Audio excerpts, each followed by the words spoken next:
আমার হাতে যে বইটা দেখতে পাচ্ছেন সেটা হচ্ছে 9-10 এর ফিজিক্স বই, এবং এই 9-10 এর ফিজিক্স বইটা আসলে বিগত কয়েক বছরে বেশ কিছু চেঞ্জেস এসেছে, এবং ট্রাস্ট মি আমি এখন আসলে বিরক্ত গত কয়েক বছর ধরে পড়াতে, বিকজ এই বইটার মধ্যে রিসেন্ট ডেজে যে পরিমাণ চেঞ্জেস এসেছে এবং যে চেঞ্জগুলো আনা হয়েছে সেটা আসলে মানে কোনো থট আউট প্রসেস না। এবং আমি বইটা তো আসলে পড়ি নিজে, যেন হচ্ছে যে আমি মানুষকে পড়াতে পারি। আমার কাছে খুবই বিরক্ত লাগে, বিকজ আমার কাছে মনে হয় না বইটা পড়ে আসলে সেরকম ভাবে স্টুডেন্টরা ভালো কিছু শিখতে পারবে। বইয়ের মধ্যে প্রপার কোনো কোহেরেন্স নাই, প্রপারলি ম্যাথ দেওয়া নাই, হঠাৎ করে একটা টপিক ইন্ট্রোডিউস করানো, এবং এই কারণে স্টুডেন্টরা অনেক সাফার করে। আমি আজকে আপনাকে দেখাবো যে এক্স্যাক্টলি কি কি প্রবলেম আছে এই বইটাতে। আমি একটা চ্যাপ্টার নিব, বল চ্যাপ্টারটা নিয়ে বোঝাচ্ছি, যেহেতু এটা সবাই এখন প্রবাবলি রিসেন্টলি পড়ছে। এই চ্যাপ্টারটার মধ্যে কি কি প্রবলেম আছে সেটা আমি আপনাকে বলবো, এবং এর কারণে কিভাবে স্টুডেন্টদের পড়া বেড়ে যাচ্ছে। অর্থাৎ আগে হয়তো আমাকে 5টা টাইপের ম্যাথ করাইতে হতো, এখন আমাকে দেখা যায় 12টা টাইপের ম্যাথ করাইতে হচ্ছে, এবং যে এই যে পড়াটা বেড়ে যাচ্ছে সেটা কেন স্টুডেন্টদের জন্য অনেক কষ্টকর হয়ে যেতে পারে সেটা মূলত ব্যাখ্যা করবো এই ভিডিওতে। সো ভিডিওটা শেষ পর্যন্ত দেখার চেষ্টা করেন, কিভাবে পড়লে আপনি এই বইটার সফল কনসেপ্ট ভালোভাবে গ্র্যাব করতে পারবেন, স্কুলে হাইয়েস্ট মার্ক পেতে পারবেন, সেগুলো আমি ব্যাখ্যা করে দিব। ফার্স্ট থিং ফার্স্ট, আসলে বইয়ের মধ্যে প্রথম যে প্রবলেমটা আমার কাছে মনে হয়েছে সেটা হচ্ছে টপিক এক্সট্রা উইদাউট এক্সপ্লেনেশন। এটা হচ্ছে আমার কাছে প্রথম প্রবলেম মনে হয়েছে। আমি আপনাকে একটা এক্সাম্পল দেখাই, তার একটা ভালোভাবে বুঝতে পারবেন। আপনারা যদি এখনো পর্যন্ত বলের ফ্রিকশন বা ঘর্ষণ পার্টটুকু পড়ে থাকেন, সেখানে মূলত হচ্ছে যে আপনি দেখবেন একটা খুব সুন্দর জিনিস আছে। আমি বলছি আপনাদের নতুন বইয়ের হচ্ছে 91 পেজ, এটা 23 সালের বই, সেটা 90 পেজে আছে। এখানে একটা ছক দেওয়া আছে স্থিতি ঘর্ষণ গতি ঘর্ষণ নামে, অর্থাৎ স্ট্যাটিক এবং ডাইনামিক ফ্রিকশন নামে। সেটার নিচে একটা খুব সুন্দর কথা লেখা আছে, সেটা হচ্ছে তুমি যদি একটা এরকম বইকে আনত তলে রাখো, একটা নির্দিষ্ট অ্যাঙ্গেলে রাখো, নির্দিষ্ট অ্যাঙ্গেলে রাখলে আমার যতক্ষণ পর্যন্ত একটা বস্তু এটার উপর থেকে মুভ করা শুরু করবে না, স্থির থাকবে, বলা হলো যে জানো এটা না এরকম হয় যে নিউএস ট্যান থিটার সমান। জাস্ট এই লাইনটা লেখা, কেন আসছে এটা, কিভাবে আসছে, এগুলার কোনো ব্যাখ্যা দেওয়া নাই। আমরা যারা ইন্টারমিডিয়েটে আছি বা অ্যাটলিস্ট যারা এইচএসসি ক্রস মানে পড়াশোনা শেষ করেছেন, তারা জানে নিউএস is equal to tan theta, এবং এই থিটাটাকে আমরা বলি নিশ্চল কোণ বা অ্যাঙ্গেল অফ রিপোজ, স্থিতি কোণ। অর্থাৎ ম্যাক্সিমাম যে অ্যাঙ্গেল পর্যন্ত একটা আনত তলে একটা বস্তু স্থির থাকবে। এখন এই কথাটা বলে দিয়ে শেষ। এখন তুমি ভাবতে পারো যে তো কি হয়েছে, কথা বলে দিয়ে শেষ, সেটা নিয়ে আমার কি সমস্যা। প্রবলেম ইজ দ্য মোমেন্ট বইয়ে এই কনসেপ্টটা না থাকুক, অ্যাটলিস্ট এই কথাটা আছে, অর্থাৎ এই ফর্মুলাটা ভ্যালিড। এখন এখান থেকে যদি কোয়েশ্চেন করে স্যার, তাহলে আসলে আপনি এখানে স্যারকে কিছু বলতে পারবেন না। বাট বইয়ে কিন্তু এর ব্যাপারে কিছুই ব্যাখ্যা দেওয়া নাই, জাস্ট একটা প্যারা দেওয়া, যে প্যারাটাও আসলে জাস্ট তোমাকে একটা আইডিয়া দিছে যে এরকম কিছু একটা হয়, কেন হয় কি কিচ্ছু বোঝানো হয়নি। এখন জানো তোমাকে কেন এটা বোঝানো সম্ভব না, বা কেন তোমাকে বোঝানো যাবে না, কারণ এই জিনিসটা যদি আমি তোমাকে বুঝাইতে যাই, কেউ যদি আমাকে কোয়েশ্চেন করে ভাই মিউএস এবং ট্যান থিটা সমান কিভাবে হলো, আপনি আমাকে এই প্যারাটা বুঝাই দেন, তাহলে আমাকে তাকে শিখাতে হবে উপাংশ বা কম্পোনেন্ট, যেটা কিনা এইচএসসি সিলেবাসের একটা কনসেপ্ট। ওটা পড়ানোর পরে আমাকে দেখাইতে হবে যে এইভাবে সবগুলা সমান, এগুলা সব প্রমাণ করতে হবে, এগুলা প্রমাণ করে তারপরে তাকে রেশিও দিয়ে দেখাইতে হবে যেটা হয়। এমন না যে কঠিন কিছু একটা, বাট এই টপিকটা জাস্ট এই লাইনটা বোঝানোর জন্য আমাকে একটা হোল সেপারেট সেট অফ কি শিখাই আসতে হবে, আমাকে হচ্ছে যে থিওরি শিখাই আসতে হবে, উপাংশ পড়াইতে হবে, পড়ানোর পরে দেন যে এটা আসবে। এর মানে কি বুঝতে পারছেন, টপিকটা বেড়ে গেল না? যেই বাচ্চাটা এটার উত্তর জানতে চায় তাকে কিন্তু এখন অনেক কিছু এক্সট্রা পড়তে হচ্ছে। শুধু সেটাই না, কোন স্কুলের টিচার যদি এখন এখান থেকে ম্যাথ দেয় তাহলে আপনি কিছু বলতে পারবেন না, বিকজ এটাতে মানে অলরেডি হচ্ছে এখানে আছেই। এবং এই জিনিসটা তোমার বড় সমস্যা দাঁড়ায় গেছে। এটা শুধু একটা কনসেপ্ট না, বিচ্ছিন্ন এরকম আরো আছে। যেমন এই চ্যাপ্টারের মধ্যে টোটাল হচ্ছে যে যখন আমি ছোট ছিলাম তখন অ্যারাউন্ড 5 থেকে 6টা টপিক ছিল, এবং খালি ভরবেগের সংরক্ষণ থেকেই ম্যাথ আসতো। এখন কিন্তু এই চ্যাপ্টার থেকে ফ্রিকশন থেকে ম্যাথ আসে, অলরেডি বোর্ডে আসছে। ইনফ্যাক্ট সবচেয়ে বাজে জিনিস কি জানেন, কপিকল দিয়ে ম্যাথ দিয়েছে। কপিকল একটা কনসেপ্ট আপনারা পড়বেন, পুলির কনসেপ্ট। ওই কপিকল বা পুলির আবার কোনো ব্যাখ্যা ট্যাখ্যা দেয় নাই বা বেসিক দেয় নাই। বেসিক না দিয়ে তার একটা সুন্দর ম্যাথ দিয়ে দিচ্ছে, এখানে একটা ম্যাথ, হ্যাঁ ডিরেক্ট একটা ম্যাথ দিয়ে রাখছে যে একটা ম্যাথ নাকি এরকম হয়, এবং এটা দিয়ে রাখলেও সমস্যা ছিল না, সিলেট বোর্ডে আবার এই ম্যাথটা আসছে। এখন আমাকে একটা জিনিস বলেন, আমি বাচ্চাকে পুলি বা কপিকল যদি পড়াই, এটা কিন্তু পুলির একটা ভালো কনসেপ্ট, মানে বেশ কঠিন একটা কনসেপ্ট, তার সাথে আবার ফ্রিকশন মিলাই দিছিল, বা ঘর্ষণ গুণাঙ্ক মিলিয়ে দিয়েছে। এরকম একটা ম্যাথ যদি আমার বাচ্চাকে বুঝাইতে হয়, এই পুলিতে মিনিমাম হলো 6 থেকে 7টা কনসেপ্ট বা কেস আছে, তাহলে আমাকে সবগুলা বুঝাইতে হবে। ওকে, এরকম টাইপের আরো কঠিন ম্যাথ সলভ করাতে হবে, বিকজ এটা যদি বইয়ে থাকে, ব্যাখ্যা থাকুক আর না থাকুক, টিচার তো এটার আদল অন্য ম্যাথ দিতেই পারে। অর্থাৎ টিচারকে এত স্কোপ দেওয়া হয়েছে কোয়েশ্চেন করার যে তিনি চাইলে যে কোনো কোয়েশ্চেন করতেই পারছেন, এবং এই যে সাপোর্টিং কনসেপ্টগুলো সেগুলো কিচ্ছু দেওয়া হয় না। সো টপিকগুলোকে উইদাউট এক্সপ্লেনেশন ইন্ট্রোডিউস করে দেওয়া হয়েছে। শুধু সেটাই না, আরো বাজে জিনিস কি জানেন? Theory not properly explained. Properly theory এক্সপ্লেইনই করা হয় নাই। একটা তো হচ্ছে যে উইদাউট এক্সপ্লেনেশন, আর যেটা দেওয়া আছে ওইটারও হচ্ছে প্রপার এক্সপ্লেনেশন নাই।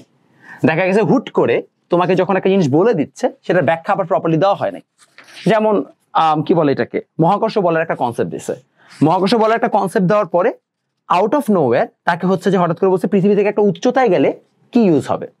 পৃথিবী থেকে একটা উচ্চতায় গেলে মহাকর্ষের সূত্রের একটা নতুন কেস আসে, বাট সেটাকে এইভাবে ব্যাখ্যা না করে জাস্ট একটা ম্যাথের মাধ্যমে আগে ব্যাখ্যা দিয়ে তারপরে হঠাৎ করে বলছে তাহলে দেখো এরকম কিন্তু হইতে পারে। এই টাইপের অনেক ধরনের হচ্ছে যে আমাদের কোয়েশ্চেন আসছে, অনেক ধরনের কেসেস আছে। আমি জাস্ট একটা চ্যাপ্টারের একটা ছোট্ট অংশের এক্সাম্পল দিলাম, আপনি পুরো বইটা পড়লে একই ধরনের আইডিয়া পাবেন। এবং পুরো বইয়ের মধ্যে পার চ্যাপ্টারে উদাহরণে ম্যাথ দেওয়া আছে ঊর্ধ্বে গেলে 6 থেকে 7টা।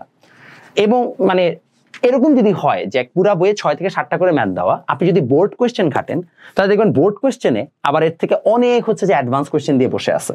টেস্ট পেপার ঘাটলে তো আবার মাথা মতো নষ্ট হয়ে যাবে, বিভিন্ন স্কুলে তো আরো অনেক কঠিন কোয়েশ্চেন করে রাখছে। তাহলে এই মুহূর্তে আসলে একটা স্টুডেন্টের করণীয় কি? এই বইটাতে পড়ে কি করবে? আর এই বইটা সরকার এত টাকা দিয়ে ছাপায় কেন? এটাই বুঝলাম না।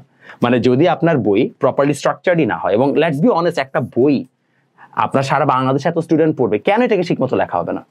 এটা নিয়ে কেন কোনো কথা বলে না, কিছু না, আমি জানি না। ট্রাস্ট মি, এরকম বই থাকাতে আমার অনেক লাভ হয়। মানে স্টুডেন্টরা কিছু পারে না, কিছু বুঝে না, এই বইয়ের উপর ডিপেন্ডেন্টও না, একটা সময় পরে তারা ফুললি আমার লেকচারের উপর ডিপেন্ডেন্ট হয়ে যায়। সো আমি অনেক লাভ করি, এটা আমার জন্য লাভজনক, but that's not how it should be. এরকম ভাবে যদি একটা বই স্ক্যাটার্ড হয়, প্রপার ইনফরমেশন না থাকে, then it's a very big problem.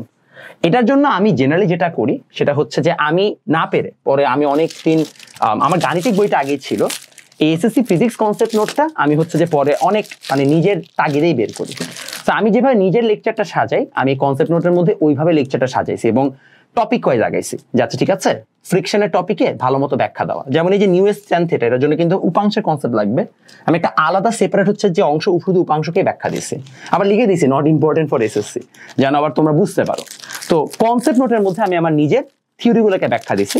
আর গাণিতিক ফিজিক্সটা তো তোমরা অলরেডি অনেকে দেখেছো, এই গাণিতিক ফিজিক্সটা is one of my best creations.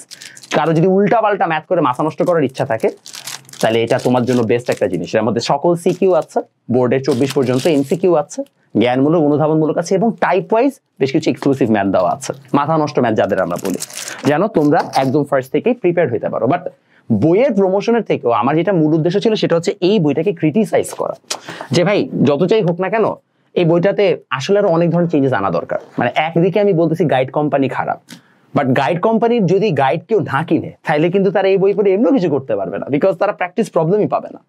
So এই জিনিসগুলো চেঞ্জ আনা দরকার। আপনাদের যদি ভালো লেগে থাকে ভিডিওটা তাহলে আমাকে জানাতে পারেন, আপনারা কি কি প্রবলেম ফেস করছেন সেটা জানাতে পারেন।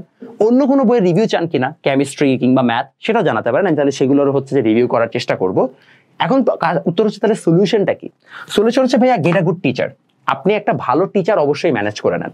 ভালো টিচার বলতে আমি কি বোঝাচ্ছি আমি সেটাও ব্যাখ্যা দিই। যেমন আমার যে ফিজিক্সের মানে ব্যাচটা চলছে সেখানে আমাদের অলরেডি 300+ স্টুডেন্ট আছে, এবং ওইখানে আমরা যখন থিওরি ক্লাসেস গুলো নেই সেই থিওরি ক্লাসের গুলোর মধ্যে আমরা কিন্তু ডিটেইলে প্রতিটা জিনিস ব্যাখ্যা করি।